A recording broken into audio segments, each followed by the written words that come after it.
How Israel planned to take control over Gaza and the West Bank is not just a question of military power. It is a story of religion, history, colonialism, wars, and humanitarian struggles. To understand why these lands became the heart of one of the most enduring conflicts of modern times, we must go back to the very beginning.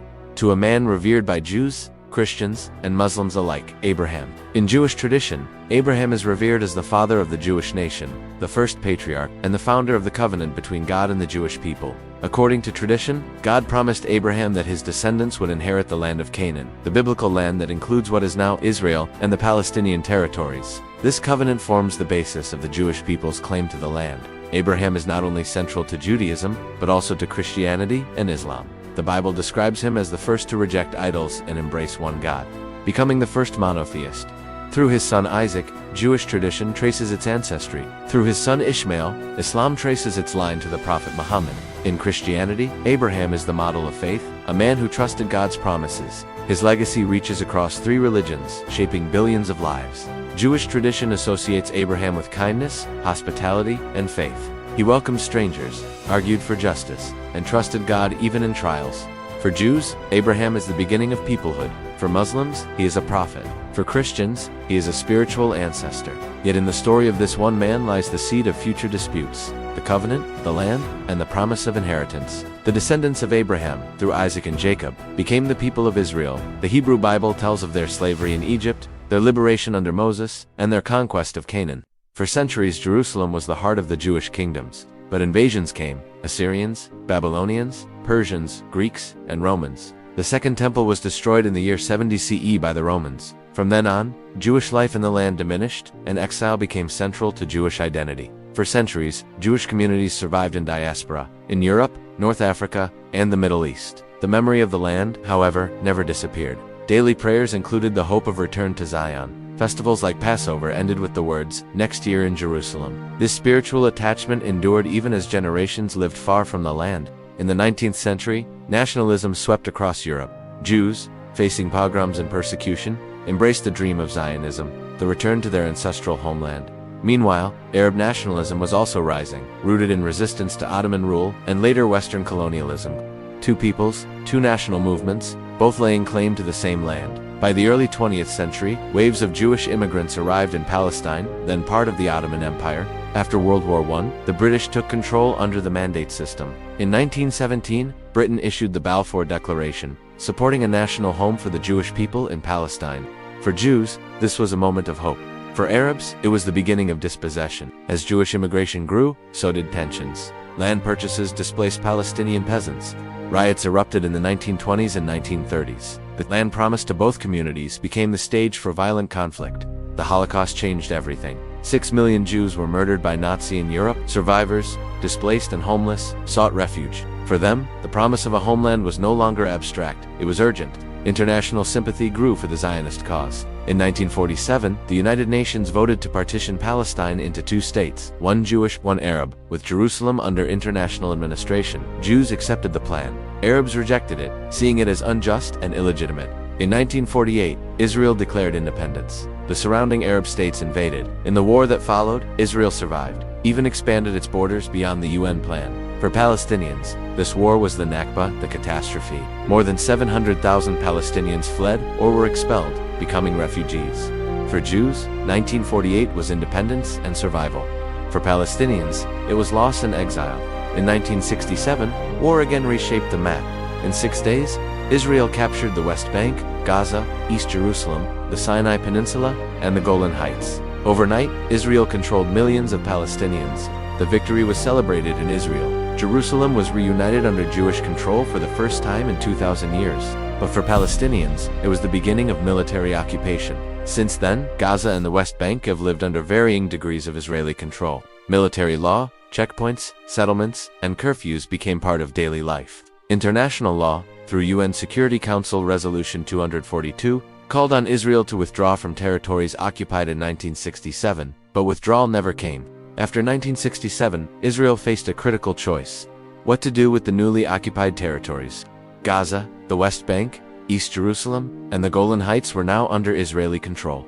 To the outside world, these lands were not Israel's, but occupied territories. Yet within Israel, a movement began. religious, nationalist, and political, that believed these lands were part of the biblical inheritance of the Jewish people. Settlers, often motivated by faith, moved into the West Bank and Gaza. They established communities on hilltops, protected by the Israeli army. For Palestinians, these settlements were a daily reminder that their land was shrinking, their freedom slipping away. Over the decades, the number of settlers grew from a few thousand to hundreds of thousands. Resistance also grew. Palestinians protested, organized strikes, and sometimes turned to violence. By the 1980s, frustration boiled over into the First Intifada, a popular uprising. Children threw stones at tanks.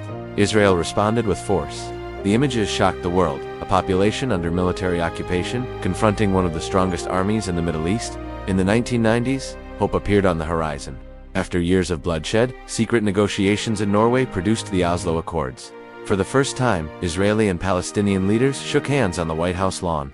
Yitzhak Rabin, the Israeli Prime Minister, and Yasser Arafat, the leader of the Palestine Liberation Organization, agreed on a framework: mutual recognition, limited Palestinian self-rule, and the gradual path toward two states. For many, it was a moment of optimism. Palestinians returned to parts of the West Bank and Gaza under the newly created Palestinian Authority. Israel withdrew from some areas, yet the process was fragile. Extremists on both sides opposed it. In 1995, Rabin was assassinated by an Israeli ultranationalist who opposed territorial compromise. Oslo never fully delivered its promise. The year 2000 brought another explosion.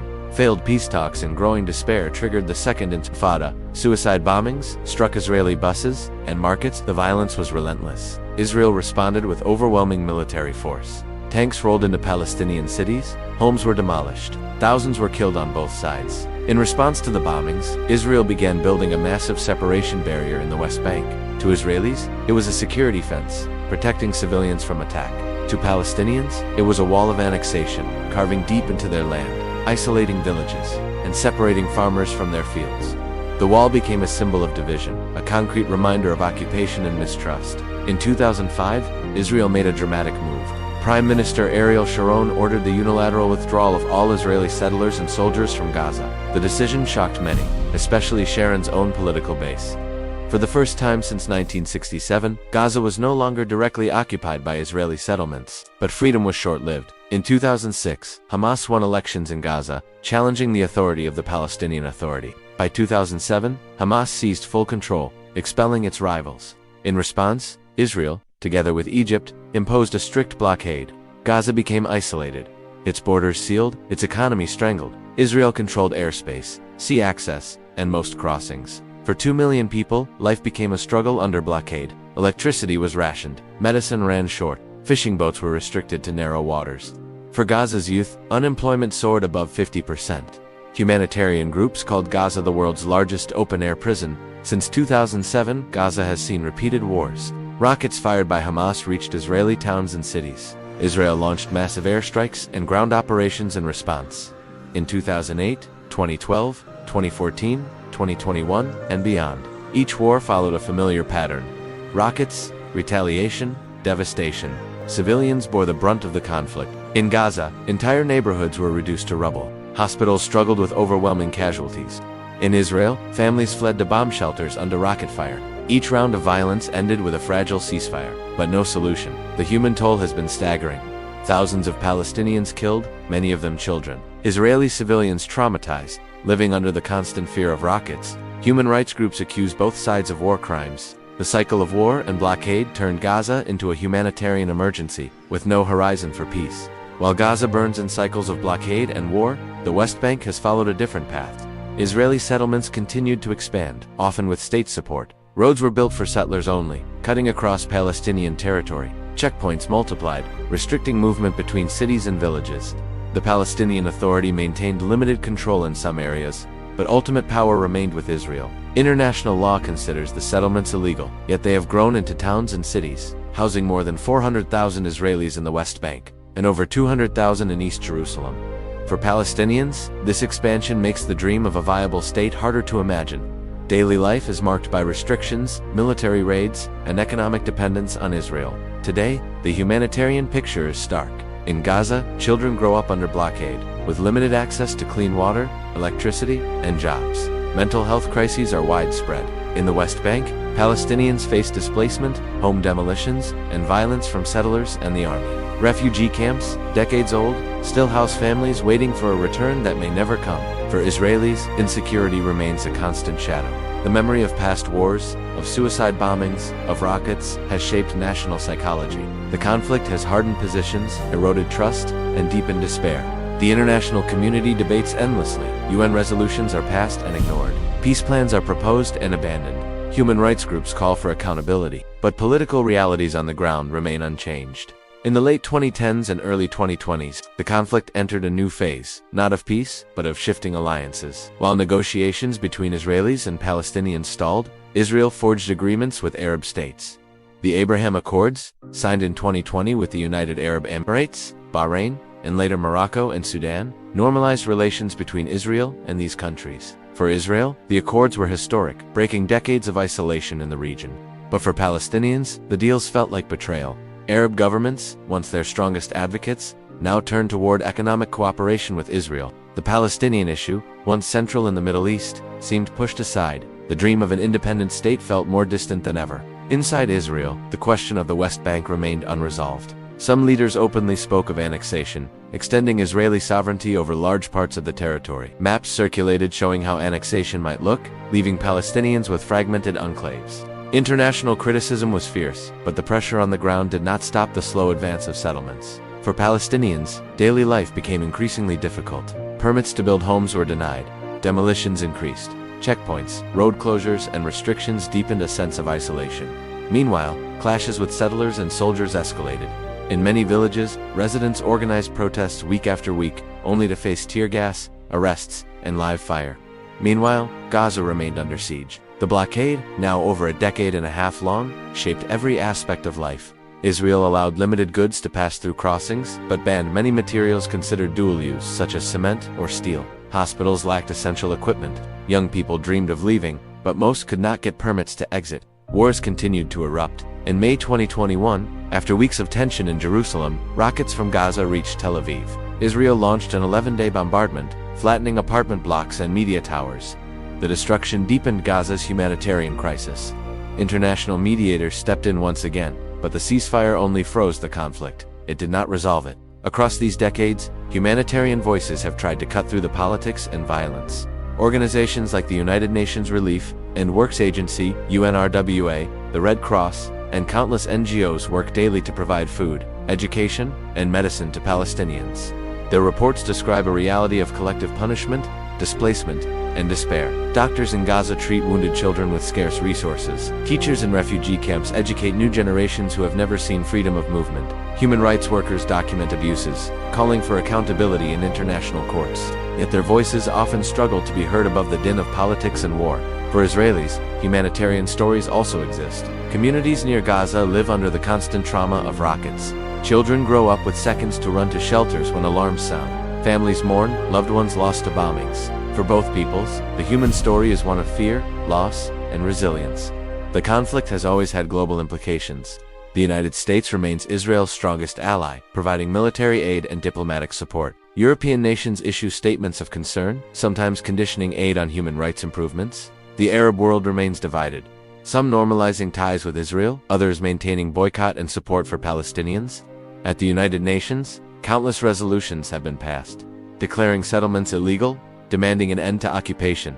Yet enforcement has been absent. The International Criminal Court has opened investigations into potential war crimes, but accountability remains elusive. For ordinary Palestinians and Israelis, these global debates feel distant from daily survival. In October 2023, the conflict erupted in ways not seen in decades. A surprise Hamas attack from Gaza killed hundreds of Israelis, shocking the nation. Israel declared war. Airstrikes, artillery, and ground operations devastated Gaza. The civilian toll was catastrophic. Entire neighborhoods were erased. Hospitals overflowed with casualties. The humanitarian situation reached breaking point. International outcry grew louder. Aid convoys struggled to enter Gaza. Calls for ceasefire clashed with Israel's determination to eliminate Hamas. The world watched as the conflict threatened to spread regionally, drawing in Lebanon's Hezbollah and raising fears of wider war. For Palestinians, October 2023 was another chapter of tragedy. For Israelis, it was a moment of profound vulnerability. For the world, it was a reminder that the conflict was far from frozen. It was explosive and unresolved. Today, in 2025, the central questions remain: who controls the land? Who deserves security, dignity, and freedom? Can two peoples, bound to the same territory, find a way to coexist? Or is the dream of peace fading into history? Some still believe in the two-state solution, Israel and Palestine living side by side in peace. Others argue for a one-state reality, where both peoples share equal rights in a single political system. Yet on the ground, mistrust, violence, and inequality make either path seem remote. The humanitarian crisis is undeniable. In Gaza, generations of children have grown up knowing only blockade and war. In the West Bank, families live under occupation and settlement expansion. In Israel, communities remain haunted by insecurity and trauma. For millions, peace is not a theory, it is the difference between despair and hope. How Israel planned to take control over Gaza and the West Bank is not only a story of military strategy or political ambition, it is also a story of history, faith, survival, and identity. For Israelis, the claim to the land is rooted in ancient promises and modern struggles for security. For Palestinians, the same land is the heart of their national identity, their homes, and their future. The conflict is not frozen in time. It evolves with every war, every peace negotiation, every demolished home, every child born under blockade. The story is far from over, and the humanitarian cost, borne by millions of ordinary people, remains the greatest tragedy of all. This has been a journey through history, conflict, and humanity. A story still unfolding in our time. At Time and Secrets, we bring you in-depth explorations of the world's most complex events, past and present, uncovering the layers of history that shape our lives today. If you found this documentary insightful, we invite you to support our work by liking this video, subscribing to the channel, and sharing it with others who seek to understand the deeper truths of history. Thank you for watching, and until next time, keep seeking knowledge and keep uncovering the secrets of time.